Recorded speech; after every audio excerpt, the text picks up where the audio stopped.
welcome to this India Today, India Tomorrow special, where we are joined by a remarkable family pairing today. Please welcome on the show the legend of Indian badminton, Prakash Padukone, former world #1, and his lovely daughter, Bollywood's leading star, Deepika Padukone. Is that a way to introduce you as the daughter of Prakash Padukone? Yes, full stop. You're okay with that, right? Absolutely, absolutely. Are you okay when occasionally you're told Deepika's father? Not occasionally, most of the time. I'm okay with that too. You're okay with that? What more can one expect? As a parent, when you get recognized, as somebody's father or mother, I think you can't ask for anything more. I think that's one of the best compliments one can get. So absolutely okay with that. And in a sense, that for you must be a source of great pride. That today you've created an identity of your own when you were growing up. And this is the question I wanted to start with. As the daughter of a badminton star, everybody expected you to play badminton. Yes. First of all, I think the few marks that I got in school, or the reason my teachers passed me in certain subjects, I think was because I was Prakash Padukone's daughter. And I can't count the number of times my teachers have said, okay, we're letting you go this time, but only because we're big fans of your father, because I was quite naughty in school. But yes, I think I think whatever little I have achieved today is not because of wanting to step out of his shadow. I think I'm more than delighted to be, addressed as his daughter, and very, very proud of his achievements. And I think I've been able to do what I do because I've had their blessings. I think they've been very, very supportive in my career choice. There was never any pressure to play badminton because he played badminton professionally. I think I did it for the first few years of my life because more as a hobby, more as an activity to do something outside of school. And because he would spend most of his life and time on a badminton court. So I think it was, the obvious thing to sort of go to where he was, playing and just allow us to run around and play around a bit. But that was it. I don't think there was any expectation from their end either for me to play professional badminton. Because you weren't a bad badminton player from what I hear. I mean, you represented your state at under 16, so you had some of the genes, but obviously you didn't have all the talent. I mean, whenever I am asked this question as the son of a cricketer, I say, look, sports requires genuine talent, and I didn't have it. I don't know. I mean, I think whether I had the talent or not, I think for him as a father and as a coach, I think he'd be the right person to answer that. But I don't think I put in enough effort. You didn't put pressure. You didn't want your daughter to be a badminton player when you were coaching her. Did you somewhere deep down inside say, I want my daughter to be a badminton No, not champion? at all. Not even, remotely, even I've at any time, thought in that manner. Because, from my own experience, my father let me choose a career, to play professional badminton at a time when there was absolutely no money in badminton, because I was so passionate about badminton. So one thing, me and my wife had decided was we let the children, both our daughters, to pursue whatever they are interested in. And they have to come up, if they want to play badminton, I am there to help. If they want to pursue something else, they are more than happy to, they have to work on their own. So it's talent and passion. Yeah, basically it's passion, yes. If you are passionate, automatically you will come up and you will do well. You are prepared to do anything. You will wake up, early in the morning, work till late in the night. Parents don't have to force if somebody is passionate about something. But I think it's important for the parents to realize, there's a difference between liking something and being passionate about something. Being passionate is, they'll be prepared to do anything, wake up at any time, spend, maybe 16, 18 hours a day, even as youngsters. You don't have to literally push them into doing anything. So she was playing badminton, she was fond of badminton, but she was not passionate about badminton. Her first love was always modeling at that time. So she wanted to do, a lot of modeling, and she did some kids ads, as a kid. Even as a kid? Yes. As a kid, you were obsessed with the idea of modeling. What was it? The camera? What was it that made you passionate about modeling? One of my classmates' mother, Anila Anand, is actually the person who introduced me to this field. And both mothers, my mother and Kavya's mother, would, be in school at the same time in the morning, dropping us off. And I think it was Anila auntie who kind of put the thought in my mother's head and said she's going to be a model or she should start modeling. And my mother kept saying, don't say these things in front of her. And I think that's how it started. It started off as a child, just a couple of, like maybe 2 or 3. I can literally count on my fingers how many ads I did. And it was just for fun, like over the weekend, my mother would take me, wait with me till I finished, and then brought me back. And then she realized that it wasn't something for me to do at that young age. And they wanted me to focus on my education. But I think maybe it was that, maybe it was my, the little exposure at that point to the beauty pageants and things like that. I think even in school, we were exposed to theatre, we were exposed to other extracurricular activities, fashion shows. So even at a school level, we were exposed to that. And I was always more inclined towards participating in those sort of events versus, coming first in class. I remember watching you, growing up, watching you winning all those titles, and everyone who watched you play thought you were too nice. In fact, that was the criticism of Prakash Padukone. You're too My mother nice. still has that complaint. You were always smiling, you were low profile. I can't imagine you sometimes in today's world. I can't see you do a sort of chest thump or whatever it and, punching your fists in the air. I don't very, very low I don't profile. agree with that. I think I would have managed, even in this present era. It's not necessary that you have to, aggression. People have got an impression that only if you shout, only if you throw rackets, only if you argue with the umpire, only then you are, that you have the killer instinct. Not necessary. Look at Roger Federer. You can never make out whether he's... So, there are different kinds of people. John McEnroe was there, who was exactly the opposite. Bjorn Borg during my playing days was my hero. You could never make out, not like whether he was down match point or he was winning match point or, he's having an easy match. You could never make out from his face. Are you also like him, low profile? You're not really. You're more extroverted than he would ever be. I think I have the best of both worlds, if I may put it that way. I think culture, tradition, upbringing, being disciplined, being a good human being, which is, I think the most important thing for us as a family. I think those values, if your parents have brought you up with those values, I think very rarely does one go off track.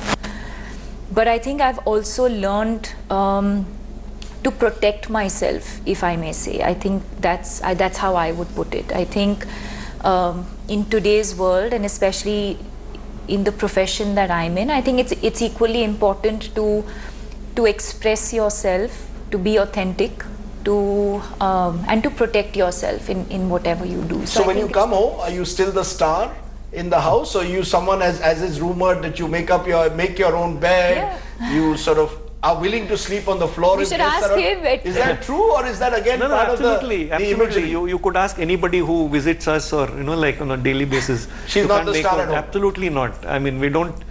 You don't treat her like a star. Somebody comes and they'll have to remind us that she is a star. Then we get. Otherwise, we are like anybody else. We are like normal people. So there's absolutely no tantrums. She's never treated like a star. She doesn't expect, and we won't do that also. In some way, turning the clock back, when you decided as a teenager to finally take that leap and go to Bombay, the big city, Mumbai, modeling films, middle class home, going and dropping out of education to do that, must have been a huge decision at the time. Now when you think of it, it might look like it's gone perfectly, but at the time itself, were you nervous? Was there self-doubt? It's actually completely the other way around. Today, I think I realize what a big decision I made back then. But at that point, it wasn't difficult at all. Wasn't difficult at all for a teenager? No, not for her. For us, it was. Was it difficult for you? Definitely, yes. It was extremely, we were very nervous because, she was only 18, she was not even 18. She didn't have a place to stay, and, she was going into a new, totally new field. So it wasn't easy, we were so nervous. So it took a long time, and we also felt that she was too young to move. But, looking back, I think she did the right thing, because in that profession, you need to start early, you need to start young, like probably in any other field. No fears, no anxieties as an 18-year-old going into a city, leaving the comfort of your home in Bangaluru? No. Mumbai was not the big bad place, but it was a challenge and opportunity. What was it? Very exciting. So it was excitement that drove you. Very, very exciting. And actually today, like I said, I think today when I think about the decision that I made when I was 18, I actually sometimes have that moment when I think, wow, how did I even make that decision, and how did I not realize what a big decision it was at that point. But at that point, it was very easy. I'm sure, they had sleepless nights then, but I think I was extremely focused, and, I knew exactly where I wanted to be. You had sleepless nights that your daughter is modeling in Mumbai and coming home at 2 a.m. Both in the of morning? us, both of us, me and my wife as parents definitely had... so it was difficult? It was difficult, but I think in the end, one has to, be prepared. One has to make the sacrifices. One has to come up the hard way. It's never easy to reach the top in any field. You have to be prepared to make sacrifices. It's like you going in 1980 to Denmark. When I think of it, 1980, an Indian badminton player going all the way to cold, dark Scandinavian countries just to get better. You were already world number one by then. It was just to take the next leap. Yes. That must have been a huge decision as well. It was at the almost time. exactly the same way. My parents would have felt the same way when I moved to Denmark in 1980. Exactly the same way. Because, I already had a good job. I was an officer with the bank. I had got 2 promotions. And they were not keen at all that I could have probably become the chairman of a bank or something, because I was so young and, I was already there, In that sense though, because Bollywood has this entire argument over nepotism, that unless you know someone, how do you make it in the film industry? You knew no one. Yeah. The Padukone surname was only known in the context of badminton. To that extent, do you believe this is also a myth that unless you know someone in the film industry, you can't make it? Is it a huge advantage to know someone in the film industry? Yes. It is. He won his national titles based on his own talent. Yes. No one could stop him. Here there could be people who could stop you. So what was it that made you make that leap? I think it was a combination of being at the right place at the right time, combined with talent, combined with hard work, dedication, sacrifices. I think it was a combination of all of these things. The fact that I made the move, the fact that I had, say, an Anila Anand in my life who encouraged me and pushed me in that direction. Or the fact that back then Atul Kasbekar was the first person to say, speak to them and say, I think she needs to move to Mumbai. Spotting that talent, coming on as my agent at that point. I think all of those things, Farah making that film at that point, wanting to cast a newcomer at that point, she could have chosen to cast an established actor, but she chose to go with a newcomer. Came across an ad that I had done, a one-off campaign, decided, oh my God, she's perfect for the film, didn't know who I was, purely just saw me in a couple of these campaigns, took it to Shah Rukh, who was willing to take that risk. So I think it was like all of these factors, and I think one thing kind of led to the other. So luck and opportunity plays a major role. Yes. Much more than it does in sport. I mean, when you were sport, winning, it's mainly hard what you work. achieve. What you achieve, especially in individual events. Team events, I think there could still be. You need a little luck. You need a godfather. But I think even coming back to Bollywood, I think these days it's. I think if one has the talent, they probably need a little bit of luck. But I think it's much easier nowadays. People, who have the talent will certainly get noticed. This is happening across fields. I think even in sports. Earlier, it was only cricket, but nowadays, the government has come up with so many schemes. There's so many foundations. Look at the badminton revolution. Yes. Look at the young kids who are, seemingly making it big in badminton. Absolutely. When you won that All England title in 1980, you broke a huge barrier. Yeah. Defeating Liam Sweeking in that final, 15-3 in the first game. When I think of it, 15-3, beating the best player in the world at the time. It was a huge mountain. It was like the first person who's climbed Everest for India. Yeah. Today it seems as if it's, we see... I think the revolution started then, but unfortunately, it's taken a very long time. The federation, at that time, didn't really make use of, my winning. I think they had to wait for almost 30 years, I think 2010 Commonwealth Games, I would say, was the turning point. Since then, then 2012 Olympics onwards, I think Olympic sports has also, come into its own, and people who do well are well recognized. They financially, they get a lot a lot of rewards. So a lot more people are. What was the reward you got when you won the 80 All England and when you became world number one? Was there anything remotely like rewards given to you? After I won the All England, the Indian consul was there. So they arranged a car for me to come back. So the first time I got a lift back home with the trophy back to the YMCA. The world has changed. I'm sure it's changed even in the Hindi film industry completely. The kind of celebrity circus that it's become. You've got to have agents. You have a complete paraphernalia surrounding you. Are you living in a bubble? Is Deepika Padukone somewhere living in a little bubble of hers? No, I think it's all about, perspective. And maybe from your perspective, it seems like a bubble or it seems like an entourage. But from my perspective, it's a team that allows me to focus on what I do best. And I don't have to worry about negotiations. I don't have to worry about contracts. I don't have to worry about any legal hassles. I don't have to worry about PR. I don't have to worry about my hair, my makeup, my styling, none of that. It allows me to single-mindedly just focus on the one thing that I'm extremely passionate about. Whereas to someone, who's not related to the film world or who's not familiar with sort of, it might seem starry, or it might seem like, why does this person need this sort of, entourage? But I think it depends on each one's perspective. Because I was told Rajesh Khanna had one person who is to, even at the top of his, peak of his power, one person that you had to call to get an appointment with Rajesh Khanna. I think still things like are different. It's still like that? It's not quite like that. You called me Rajdeep. Yeah, you're exceptional. You're exceptional. See, there you go. That answers your question. Yeah, you've given me your mobile number and more. But, you arrived in a way with that 1980 victory in the All England and world number one. Did you arrive with Om Shanti Om? Is one film a big super hit similar to becoming world number one, or is it just one step in a ladder that you had to climb? Because you had a lot of films after that which didn't do as well as Om Shanti Om. Yeah, I think it reminds me of what my father's always told me, which is winning. So whether it's that one tournament or that one big film that puts you on the map is only half the battle won. The bigger challenge is actually sustaining that.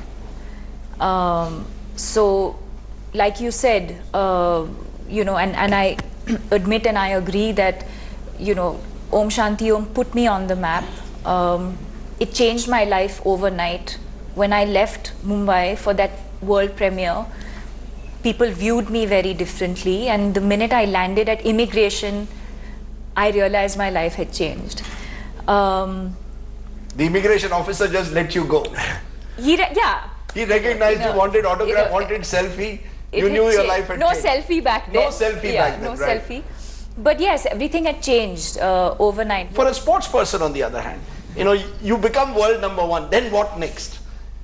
As I said, you went to Denmark to simply become better.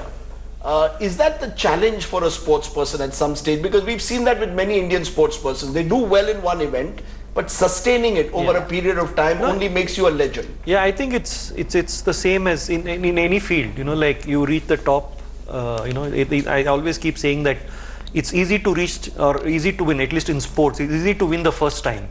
It's not difficult.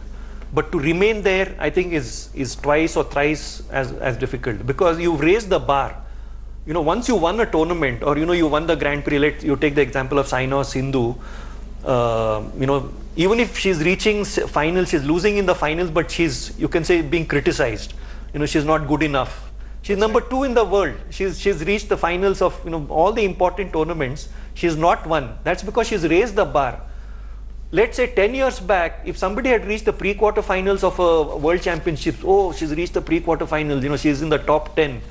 So once you raise the bar, you know, like once you won a tournament, then, you know, you can't come down. Even if you're number 2, you will be, it's not good enough. If you win, then you can celebrate for a while. You have to get back to, you have to put in more effort, because you have to maintain.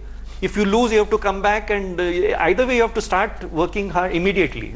He's an inspirational guru. I can see him having a full-time career doing that. He could have been, with his good looks, a film star as well. All the time when He could have been a film star as well. Who knows? No, you know, that film will never get made. Konkani. If not in any other language, it would be made in Konkani. But look, he's a natural though in front of the camera. Oh, he is. Yes, the few not ads that really, he I did. Yeah, so the shyness is only one side of the man. But the fact is, you then go on to win a couple of more Filmfare Awards. You won one for being Best Newcomer for Om Shanti Om, but then you win for 2 other films, Piku among them. So you seem to then sustain yourself over a period of time. So was that, in a sense, where you actually came to terms with who you were? Till then it was a process of struggle. Have I made it? Am I number 1? Was there ever an obsession? When will I be number 1? He's world number 1. You've got to be number 1 in the film industry. See, in that aspect, I think it's very different. When you're an athlete, you win a tournament, you get points. You don't decide. There's a system for ranking. There's a reason why you're called number 1. In the film fraternity, there's no sort of benchmark, or there's no barometer, or there's no point system where you say, okay, if you hit, you know, so many 100 crores, you know, you get X points, making you the number 1. So that's never, I think that's more, again, that's more a perception. That's something that's been created over the years. For me, it was only to excel in what I do, to overcome my own drawbacks, my own challenges, to do better than what I've done before. And like he said, to be able to sustain the quality of work that I've been putting out, nothing else. It's not about that Priyanka's got a Filmfare Award, I must get for Golyogi, Ras Leela, Ram Leela, I must get for Piku, Vidya Balan's got 4 in a row. There's no competition. Every star says that surely there's a lot of insecurity in the world, or am I looking at it purely as an outsider? No, I think insecurities are good. I think it really depends on what you make of competition or what you make of insecurities. I think it's important to be insecure. It's important to walk on shaky ground, because I think that's the only thing that keeps you going. That's the only thing that drives you and that motivates you. And I think that's what sport teaches you. Before I take a break, are these life lessons that you've taught your daughters? Your other daughter is a golf player, professional golf player. Yeah. So, I mean, she perhaps has more to learn from your experience in again a very tough competitive sport now. Is that a life lesson you've taught them, one step at a time? Yeah, one step at a time, yes, for sure. In fact, you know, when it comes to badminton, it's 1 point at a time, not even. So in life, it is one step at a time, one day at a time. You know, enjoy the present moment. I think these are the life lessons. We call him Buddha at home. You call him Buddha at home? At home, and within our friends and family circle, he's known as Buddha, because even without they realizing, actually want to call me Buddha, but he's always been the same. Yeah. Ever since you've known, he's always had this calm temperament. Yeah. It comes naturally to you, is it? Yeah. The calmness. I mean, my mother as you said, you said your mother? No, my mother was, you know, very calm, and so I think I've got it from her. I've always been like this from childhood, and I've never been. So you and Bjorn Borg and Roger Federer, that's not a bad trinity to have. No, in I sport. mean, don't compare me with them, because they are absolute legends. You know, like I'm nothing compared to what they have achieved. Modest. No, not really. No, you look at the records. You know, I always compare myself with, you know, people ask, you know, why are you so There's Rudy Hartonu who's won 8 All England. There is Erland Kops who's won 7 All England. There's a Morton Frost who reached 8 All England finals, won 4 out of them and 4 runner-ups. So compared to them, what have I achieved? I have won only 1 All England and 1 World Cup. So, there's nothing to be so, great about. So I always compare myself with people who've done better than me. So when you do that, you say, oh, you're nobody, just, okay, so be there. And Deepika, among your many adventures in Hollywood, I read somewhere also that you spent an evening with Novak Djokovic. What was that about? About how to get fitter, is it? No, I think it's very exciting to meet people who are champions, who are just so talented at what they do. And I think I've learned a lot. I think in the few years that I think we met Federer, we met Djokovic, we met Nadal. I think to see how there's so much similarity, as far as sport is concerned. And I think I've been that person. I think I've been that person who takes a lot from sport and uses it in my everyday life. So who's the Djokovic or Nadal of the film world? I mean, you've acted with various co-stars, from Amitabh Bachchan to Shah Rukh Khan to Ranveer Singh to Ranbir Kapoor. You worked with all the big stars of the Hindi cinema. Is there someone who's got those traits, that kind of professionalism that is truly inspiring? I think all of the young, all of the current generation, whether it's male or female, I think everyone has that. I think everyone is disciplined, dedicated, committed, focused. I don't think you can function today without having all of this. So talent is one aspect of it, but with the talent comes being extremely professional, disciplined. You can't afford to be anything but that. You don't have a favorite. You're not going to tell me that Ranveer Singh is my favorite co-star, that, I want to do films with Amitabh Bachchan, he's my favorite. He's actually proof that even at 75 or 77, you can still be incredibly disciplined.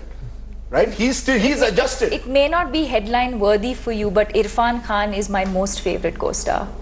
Irfan Khan is why? He forces you to raise your acting potential. Yes. And I don't think Piku would have been as special for me if he wasn't a part of that film. I think somewhere we just pushed each other and brought out the best in each other. Is that your favorite film? Yes.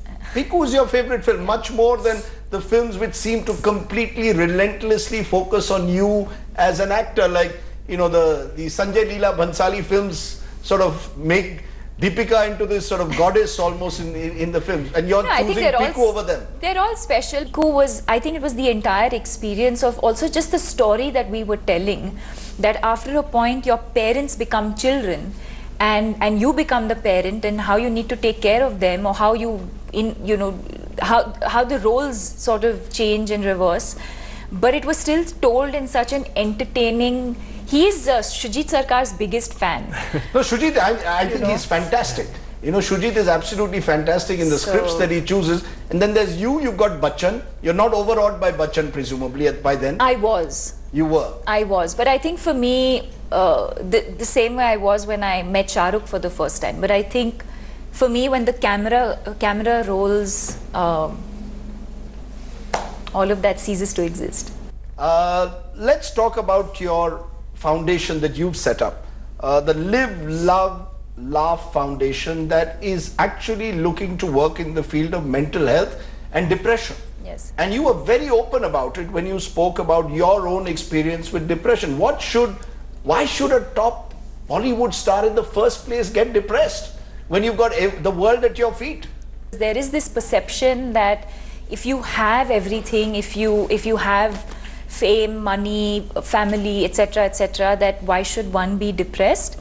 I think it's important to understand what depression is and why it happens, that it's a clinical condition that is beyond your control. It could happen to absolutely anyone from any walk of life at any point in your life.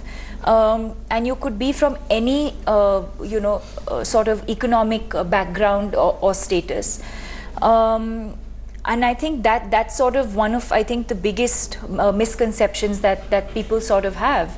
And that's actually, that's why, to answer your question, that's why I came out with my experience, because there's so much stigma attached to mental illness. There's a lot of stigma attached to seeking help. And I think a lot of misinformation about what it is and why it happens. And I think it was important for me to sort of, be a part of creating that awareness. Because it's not easy to speak about it publicly. And yet you went public about it, which must not have been easy again, right? To actually tell the world that I've gone through depression. I mean, the world would love to know, why were you depressed? The triggers could be different for different people, but it's something that came on very unexpectedly, and I think it was important for me to share my story, to share my journey, to share my experience with the intention of helping other people who were probably struggling with the same thing but not being able to recognize what they were going through. And I think it's been now 4 years since, and I think I can comfortably say that we're very thrilled with the sort of acceptance, response, even from the media, the sort of media coverage that we're seeing today, or the fact that people are seeking help, the fact that people have today, they're more or less understanding what depression is, coming to terms with it. Those who were probably reluctant to seek help and maybe not even taking medication are open to doing that today. So I think all of these factors were why I came out with my experience in the first place. And did she share it with the family? Before she went public, did she tell you that she'd gone through depression? Yeah, of course, yes. In fact, my wife was, she could immediately, make out that all was not well, and then she went to a counselor and, took medication. It was diagnosed at a very early stage, so it didn't, prolong for a very long time. I think basically the foundation is, she told us about, that she wants to start the foundation basically to create awareness for the people. I thought that was a very good idea because, there are so many other, in other fields, there are a lot of foundations already doing good work. This I think was one area where not many are, focused. So we encouraged her to start the foundation, and I think they've done a reasonably good job. Creating awareness, and they have some school programs, they have programs for the doctors to educate basically about mental health and to seek help, to treat mental health also as if there's an ailment, you go to a doctor. So similarly, if you have some problem with your with your mind, go to a counselor, go to a psychiatrist. So there's nothing to feel bad about. She's smiling through it. Your sister's handling it. Yes. In a way. So it's a family project almost now. Yes, but also because I think she, as a person, is a very intuitive person, a very, very sensitive person. And it was, in fact, the board's decision to make her the director of the foundation because she felt, not because she's my sister, but because they felt she was, when you talk about India tomorrow, I think it kind of brings it back to that. They felt that she was someone who had the right sort of commitment, passion, dedication, empathy to be able to lead and to be able to guide. When Padmavat, the whole controversy over Padmavati as it was called, there was almost in a way someone who wanted to get at Deepika at all costs. Someone said chop off her nose, someone said let's put out a supari for her, 5 crores to someone who chops off her nose. I mean, you must have gone through a tough time in those moments, both as a father and as an actor, that there are people out there who might want to actually kill you for a role that you're playing in cinema. I actually found it amusing. You found the whole Karni Sena bit amusing? I found it very amusing. In fact, I was telling my manager back then, I said, why do they want my nose? I have large feet. Can't they cut off my feet instead, because maybe then I'll fit into better shoes? I just found the whole thing amusing. You found the whole thing amusing. Yeah. There's the Karni Sena out on the street stopping the film. The filmmakers put a lot of money. Did you feel troubled that no one in Bollywood or in the Hindi film industry was openly coming out in your support? Not enough. I felt that there could have been many more voices who could have come out in your support. I agree. I felt like it was I felt like, I feel like, in fact, time and again, that the film fraternity is always targeted. And I felt like this time it kind of got way out of hand, and I felt like this was the one time that we could have, not that people didn't. A lot of people did, but a lot of people didn't do it publicly. A lot of people did it behind closed doors, and I'm grateful and thankful to that too. But I feel like if we want to see change, if we want to be the leaders of change, you have to move out of your comfort zone. You have to be able to deal with conflict. Because I get a sense Bollywood doesn't stand up often enough. I agree. You know, that on politically contentious issues in particular, I agree, there's a sense of, you know, we don't want to take on these mobs out there or the vigilantes out there, because what will happen to the film? I agree, but we're also sitting in a very sort of, I think, strange position sometimes, because the flip side to that is sometimes when someone has an opinion or someone does stand up, that also isn't received very well. So I think there's always a conflict between should we say something or should we not say something, because when you stand up for something, it's an issue. When you don't say something, that's an issue too. You've been pretty open about your relationships. You know, when you were going out with the Ranbir Kapoor, you were open about it. It was not a relationship that you hid, unlike, let's say, the stars of the past. Is that the way you've been always with your relationships, or was this to promote? You know, there was a time when people said film relationships are to promote a film.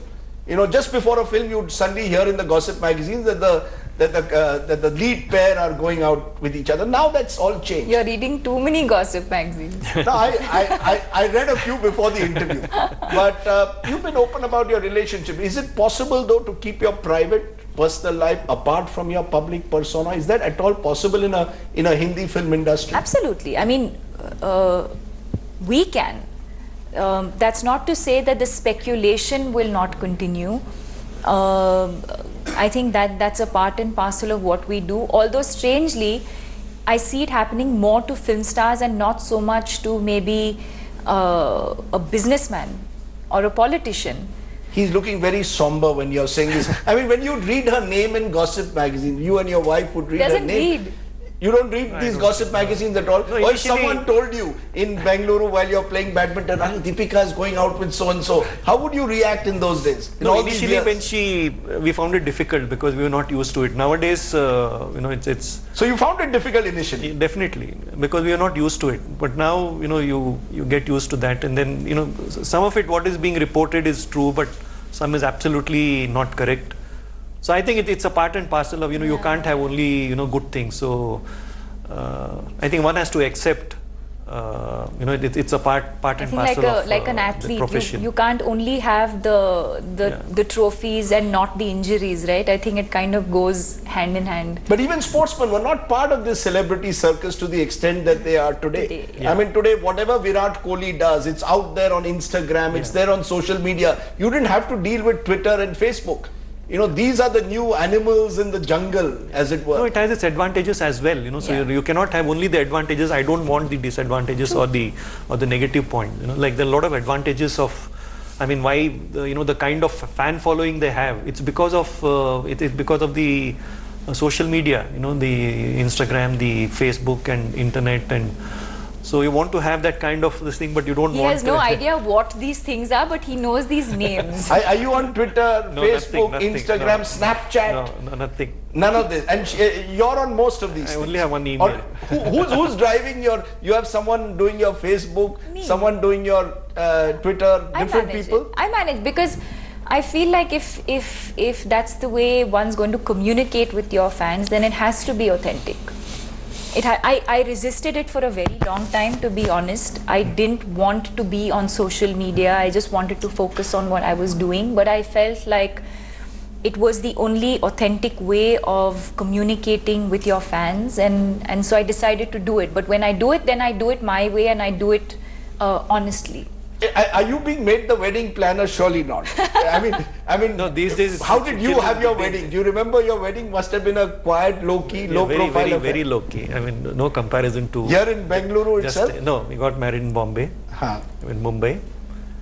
But low but now key, it's very different now. You know, all decided by the bride and the groom. So the parents and you know, both the parents just tag along. will it change your life as and when you do get married? Are you worried about, because you've said in some interviews you like the idea of being a home. Yeah, because I've seen them do it so well and so successfully, and I think for me, that's the way I would like my married life to be as well. I think they have a beautiful relationship. I think the way they've managed, you know, their professional life as well as being together as a family, and I think in every way they've set such an amazing benchmark for both me and my sister, that I think that, you know, I would love for it to be that way. But much more difficult in the world that you are. They could have the protection of living their lives in Bangaluru. You won't have that. Will it change your life? Does that worry you at all? Is marriage something you're again excited about? I can see that through your life you're excited about certain things. Of course, I think it's the same way that I'm excited about signing my next film. I think it's exciting. Marriage is definitely, I think, something that I've always looked forward to in my life, as would any other girl. You know, and I think that when it does happen, it will be exciting. It should be exciting, and it, you know, I think I don't see why my life should change at all. I read somewhere you're a good homemaker. So what does that mean? Is she a decent cook? Has she ever cooked a good fish curry for you? She's good in baking, I think. Yeah. You're a good baker. I'm a better baker. You make great cakes? Yes, cakes, brownies, cookies. When did you learn all that? When I was 13. So you're a woman of many parts, Yes. right? What are the other parts that we don't know? You're a good baker. I'm a good cleaner. So if you ever need help cleaning your home, I'll be there. What else? I'm a good homemaker. I'm proud of the home that I've set up, and I love running it. I love all the issues. Maid has not come, plumber needs to be called, electrician ko bulao. I love all of that. Yeah, I've heard in your apartment, though they've rarely seen you there. No, They don't that's see you very often in the cooperative society, right? That's Because not you're true at shooting all. most of the time. You're assuming that. You're making that up. You No, didn't read that I met anywhere. someone from your building. I met someone from your building in Mumbai. I said, you live in Deepika's building? They said, yeah, but we've never seen her. Maybe because I'm hardworking and I leave early and come back late. But no, I'm very proud of the home that I've set up, and I love the building that I live in. In fact, it's so green, which is like. Which is a big thing in a city like Mumbai to have. Yeah. Mumbai or Bangaluru? Which city do you prefer? Tough. 6 months here, 6 months there. The weather of Yes, of Bangaluru, Bangalore, the yes. people of Mumbai might be a good combination. I think the work weather, culture and the the work green, ethics of yeah, Mumbai. Yeah. You think work culture, work ethics, Mumbai much better Stole than my Bangaluru? line. No, but there you made her the ideal middle class prototype. It's like when Sachin Tendulkar was scoring all those runs, everyone wanted to mother Sachin Tendulkar to take him back home. So there'll be people out there who are listening to you saying, cleaner, homemaker, baker, perfect daughter-in-law. What is it, Prakash Padukone, as you look to India of tomorrow, that would please you most? Would it be seeing an Indian badminton player win a gold medal at the Olympics? Yeah, is there something for you which is for you your benchmark for the India of tomorrow? Yeah, I think badminton player winning would be I think that would give me I think that would be the happiest moment for me, because I started the revolution way back. So I think it would obviously be the most satisfying thing. But also going forward, it's not just about badminton, it's about Indian sports as well. So I would like at the earliest I would want India to win a double-digit gold medals, not just total number of 10 gold medals. I'll be the happiest. Wow. If it can happen in the next 10 years. I'm not expecting it to happen now, but definitely the kind of talent is there. So be there somewhere in the top 6 or 8 nations in the Olympic medal tally. I think that would give me the greatest satisfaction. And what about you? You've now done Bollywood cinema, you've done Hollywood. Are you going to do more of that? You're now immortalized soon in wax in Madame Tussauds, something that won't happen, unfortunately. to Prakash, though I would love him to get it. Yeah. Because I think, our sportsmen of that era deserve all that, Yes. the Gavaskars and the Padukones. But, Yes. so what next? What next? I mean, I think there's always professional aspirations and personal aspirations. I think professionally, it's never enough. You want more. You want to achieve more success. You want to sign better films. You want to sign, a bigger endorsement. I think there's that professional part of it, and on the personal part of it, I think is to seek happiness and peace of mind. There's nothing more important than that. Happiness and peace of mind. That's a nice way to end this show on. I would say peace of mind and happinance in that order. Peace of mind first. Absolutely. Yes, Peace of mind and happiness. Well, So I would keep that as the first. I've always believed that peace of mind and health, and then comes money, fame, name, everything else. Yeah. Later. now you're speaking like the Buddha. Now, you are literally the Buddha, as Deepika put it. Look, I try to preach wherever I get a chance. Prakash Padukone, you've been a great ambassador for the sport in this country. Thank you. Deepika Padukone, you've set new benchmarks, and may you have all the happiness. Thank you. Personal and professional. Thank you. And we'll wait to see what next comes up in your lives. Thank you both very much for joining me on India Today, India Tomorrow. Thank you very much for watching this very special episode with two very special people. Bye for now. Thanks for watching the video. For more such news and updates, please like, share and subscribe to India Today. Also check out our other great videos from our channel. We know you will love to.